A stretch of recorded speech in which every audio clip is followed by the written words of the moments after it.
À 1h du matin, un poney refuse d'avancer dans une cour noire de Whitechapel. Et si vous restez jusqu'au bout, vous découvrirez comment cette seule nuit va transformer Jack l'Éventreur en fantôme immortel de Londres.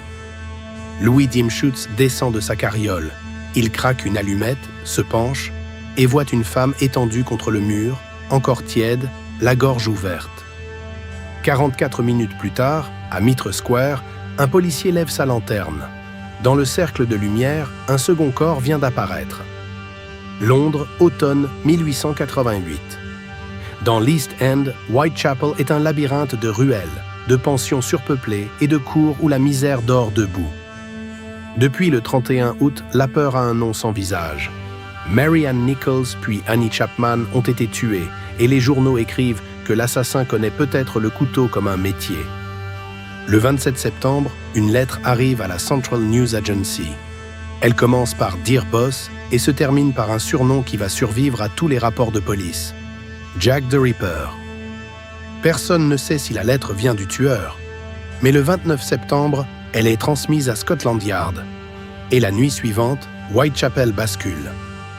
La première victime de cette nuit s'appelle Elizabeth Stride. Elle a 44 ans, elle est née en Suède, et ce soir-là, elle se trouve près de Berner Street, au sud de Whitechapel Road. Aux alentours de minuit 45, un témoin nommé Israel Schwartz affirme avoir vu une altercation près de l'entrée de Dudfields Yard. Les détails restent discutés, mais quelques minutes plus tard, Stride est seul dans l'ombre. À l'intérieur du bâtiment voisin, l'International Working Men's Educational Club est encore animé. Des hommes parlent, chantent, débattent, sans savoir qu'un meurtre vient peut-être de se jouer à quelques pas. À 1h précise environ, Diemschutz rentre au club avec son poney et sa charrette. L'animal se cabre dans le passage, comme s'il avait senti quelque chose avant l'homme. Stride gît sur le côté gauche.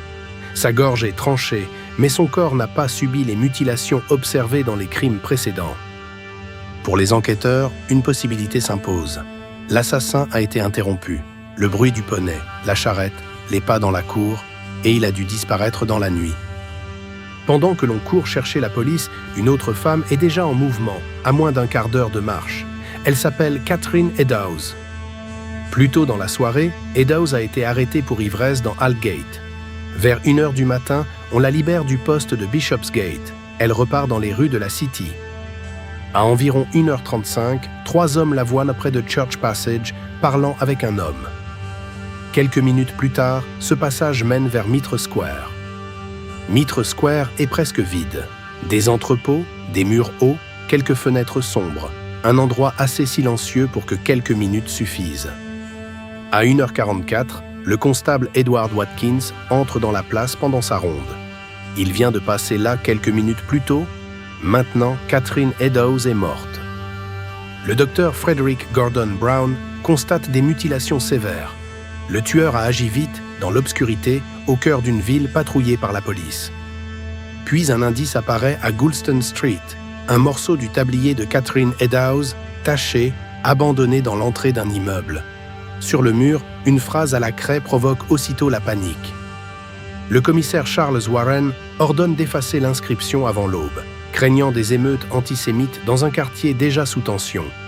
Une trace possible disparaît pour toujours. Le 1er octobre, une carte postale signée Saucy Jackie arrive et revendique le double event. Elle peut être un canular, comme beaucoup de lettres, mais elle grave cette nuit dans la légende noire de Whitechapel. 2 femmes ont été tuées à moins d'1 heure d'intervalle dans 2 juridictions différentes, sous les yeux d'un Londres affolé. Et malgré les patrouilles, les témoins, les lettres et les indices, l'homme que l'on appelle Jack l'Éventreur s'évanouit sans visage.